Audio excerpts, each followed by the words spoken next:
Welcome to my video. I'm so excited. In today's video, we'll be discussing affirmations and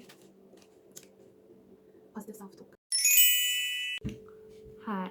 So with everything, it needs a plan so we can have some sense of direction.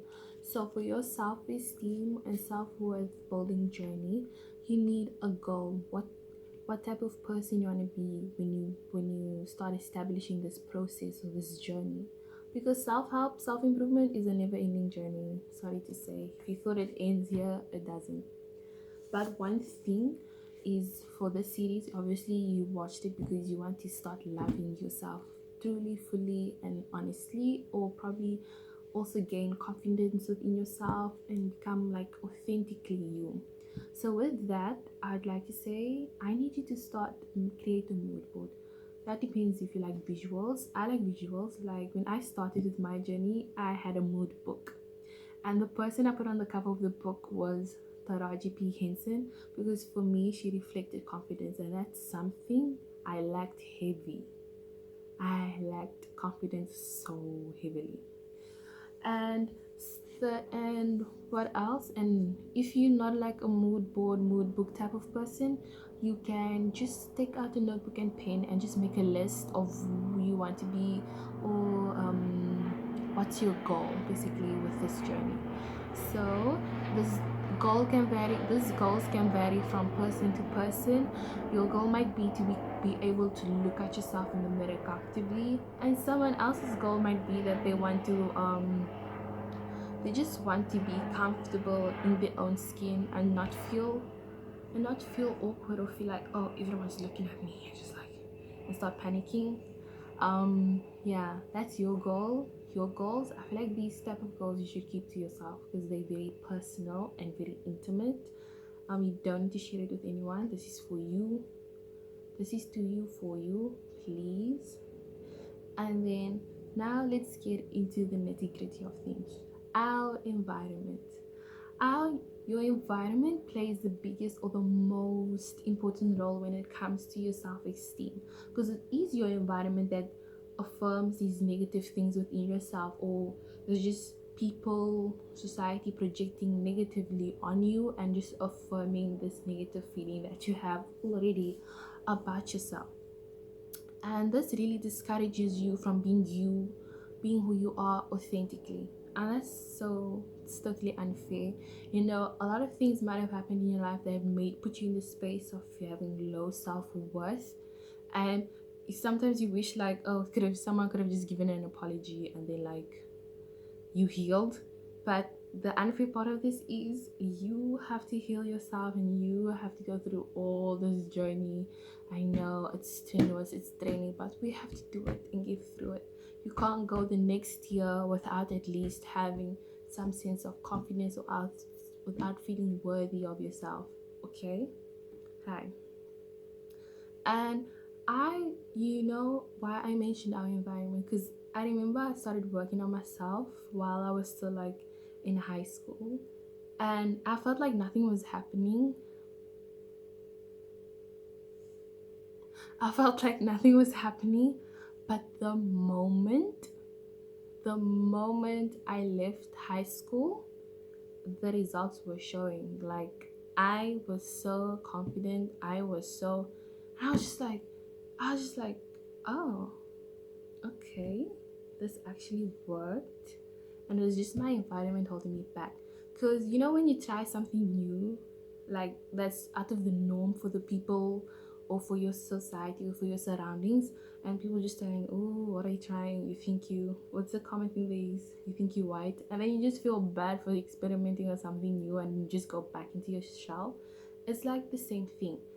Your environment either affirms you negatively or positively. And for the most part, I know in environments, i.e., the people we surround ourselves with, or the people like we in a space where we really can't control who's around us, or just our family systems, our belief systems, our culture just affirms these type of things, these negative things, which affects us negatively, right? And one also another main key point to your environment is to being in seclusion. There's this movie, what's it called? I forgot the name of the movie, but it's going around the DAF, that movie, the designated ugly fat friend. You know, when she decided to like do things for herself and improve on herself. Maybe she was a bit unfair to her friends, but she secluded herself. There was a sense of seclusion, and that's something that we all require when it comes to working on yourself. You do need some sense of seclusion, a recollection, like time to like reflect and just look on what you want to improve on, what you want to change, how you don't like your environment. And and with this does come accountability to some degree, because when I was also starting my journey, I did seclude myself. Like I chose to have surround myself with less people. Or even though I was in high school, I was in like such a controlled environment. I tried my best to be alone, because there used to be this blog that I used to follow called Don't Touch My Afro, and one of the points, I don't think it's around anymore, but it's called Don't Touch My Afro. That really changed me. Don't touch my afro, and it's like you need to have time to be able to develop your own opinions without the influence of others. And I think this is really big, like to be able to have your own opinions, be able to like what you like and state what you like confidently, not being afraid if what you view as nice or good is opposed by the majority. But if you like it, you love it, and no one should be able to change that for you. Realistically, most of us cannot change our current environments, and we have to admit our environments does influence our choices and the choices we make for ourselves, even our lifestyle choices, you know. And with that being said, what we choose and what we choose to occupy our time with also and spend our time with also affects us. It also affects and impact us. So can't we choose things that why can't we choose to consume things that affirm positively and will influence and impact us positively in our lives, in our lifestyle choices, right? And this brings me on to my next point. The relationships between self-esteem and affirmations. Positive affirmations. Your self esteem is low because so many people or environments really project negatively on us and affirm the negative things we feel about ourselves in us, or instill these negative views about ourselves within us. We can receive these type of criticisms or negative projecting from family members, the people we love, and that's where it really hurts the most, truly, because it's from people you consider to be supposed to be uplifting you, right? And one thing, oh, this is something I just realized, that actually working on yourself is you actually just being as a form of independence, because now you're not going to depend on someone saying you're good at this to feel like you're good at this, or notice that you're becoming good at this. Or you're not going to depend on someone telling you beautiful to realize, oh, I am beautiful. You're really not waiting for someone to validate your existence. You are just existing. Because why do people feel comfortable telling you that you're not allowed to exist, you're not allowed to be who you want to be, or be comfortable in who you are? Excuse me, no one gave them that authority or that permission. Okay, that's one thing you need to keep in mind. Okay, so your first exercise is to create a mood board, or just write a list of things you aspire to be, aspire to have in terms of your self-esteem and your self-value and self-worth, or be able to do that you thought you could be able to do once you feel worthy, or once you love yourself. So the next exercise under the affirmations, I want you to write five. I don't think you have five, but I just want you to write just 3 to 5 things you feel insecure about, and I'm going to show you how to turn that into something positive and something you aspire to be. And this is going to be in the form of affirmations. I know you're probably like, The affirmation will be like, I am worthy of love. I am wealthy. I am, I don't know, I am beautiful. I know. I used to listen to affirmations. But let me tell you, it's not going to be like that. Because those didn't work for me. Because I am. Because the moment saying I am something that you aspire to be, like you aspire to be like beautiful or feel beautiful within yourself, and you tell yourself I am beautiful, and you currently don't feel beautiful, you currently don't even like yourself, and you tell yourself that every day, every day, every day. I know it's out there that says, oh, you're gonna convince yourself that you're beautiful, you're finally gonna feel like you're beautiful. I want to say it's a lie, but let me not say it's a lie. I'm just gonna say it's not really gonna be sustainable. But something that is gonna be sustainable and that worked for me is replacing I am with I want. Why replace I am with I want? Well, because you are more inclined to rush towards a want, because a want is like a really like spicy desire, I could say. Something that you willing to rush towards, like I want to be beautiful, like that's so motivating. Like it's like when you crash out or when you're having a meltdown, which is gonna happen on this journey, trust me, prepare for it. Mental meltdown, and you're going through your affirmations when you wake up in the morning and you're reading the I am beautiful, I am worthy, I am strong, and you're busy having a mental breakdown, you're just gonna throw that list away because you'll be like, no, nah, I don't feel like that. Stop lying. And you're never gonna pick up that affirmation list ever again. So that's why I say replace I am with I want. I want is rather like you're not there yet, but you are getting there. You are getting there because while you're in this state, like when you're having a mental breakdown and you're reading that, and you're just like, okay, I'm not there yet, but I'm getting there. Like I said, I want to be it, and I'm working towards that want. So technically, I can't be mad. I still have to go over these affirmations daily, you know? And with affirmations, it still can be considered as somewhat external, like it's still like far from where you currently are, and it's harder to implement, but it's also a form of positive self-talk. But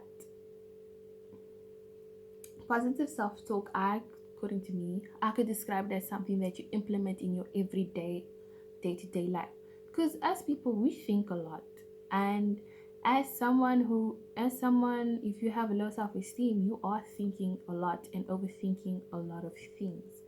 So if something, like let's say you do something clumsy, you spill tea on yourself while you're walking into class, you're gonna be like, and people your entire life have affirmed and told you that, oh girl, you really clumsy, you can't do anything right, you just a mess, blah blah blah. And then you're gonna crash out when like the tea spills on you, and then you're just gonna be on your head like, oh my gosh, they were right, I'm so clumsy, I'm not worthy, I'm worthless, I'll never be I'll never, I'm not worthy of anything, I'm just useless, like they were right and I was. And then you start crying unnecessarily, and then you go home, you're listening to what sad music to affirm that feeling. I'm here to tell you, it doesn't need to go that far. You know why? Yeah, I said it. It's not that deep. You know why? Because in that situation, this is how you're gonna change that situation into like say a positive self-talk, something that you tell yourself positively. You're gonna be like, okay, I spilled the tea, okay, I just have to clean up myself or clean after myself. I'm a human, I made a human mistake. It's part of the it's part of my genetics, not genetics, but it's how we were created as human beings. We were created to be, not to be perfect beings, and that was a simple, honest, simple human mistake, and we're gonna leave it there. You're just gonna wipe yourself off, pick up your teacup, whatever, and just keep on with your day. And I'm gonna be like, since you used to overthinking, always putting yourself in that space, you're gonna have like a blank mind because that happened and happened. You move on. Hear me out. It's just gonna stop there. You're just gonna end it with there, and you're just gonna keep on moving. Okay, not gonna affirm anything negatively. Just be like, okay, I made a human mistake. And even on us, try to be like, oh, sorry. And even if anyone tries to say anything, try to be like, oh my gosh, you did that, blah blah blah. You just be like, oh, sorry, I didn't know I couldn't be human today. And then your day is done. Thinking positively is something that's gonna have to carry. We have to carry about throughout the day-to-day life, maybe even throughout our entire life, so that we don't hold on to like really strong negative feelings. We do not affirm ourselves negatively. And the simple thing is, you can just be like, after any incident happens, you fail an exam, you just be like, okay, at least now I know where I need to work and improve on and how much effort I need to put in. It also gives you a chance to reflect on your study methods, reflect on your attitude towards your schoolwork, you know? And you don't have to dwindle and dwell in the moment. You just need to make you something negative happens. If you can make a positive turn out of it, make a positive turn on it. And I'm not saying if something drastic has to happen, you can't crash out. You can, but like, don't give it too much time. Don't sit too much on it and let it affect you so much. And I think that's it with positive self-talk, and that's probably the hardest thing you're gonna have to implement: being positive, thinking positive, looking at things positively, always thinking good. That's really hard to implement, but I promise you it's gonna you literally feel like a weight is being lifted off of you. And I don't want to dwindle and also drag this video. See you in my next video. And in my next video, I know everyone just wants to know how to be confident, how to be confident. That wasn't my intention, but I feel like it makes sense. So I'm gonna do the next episode is gonna be on confidence. And see you then. Bye. Assalamu alaikum. Go.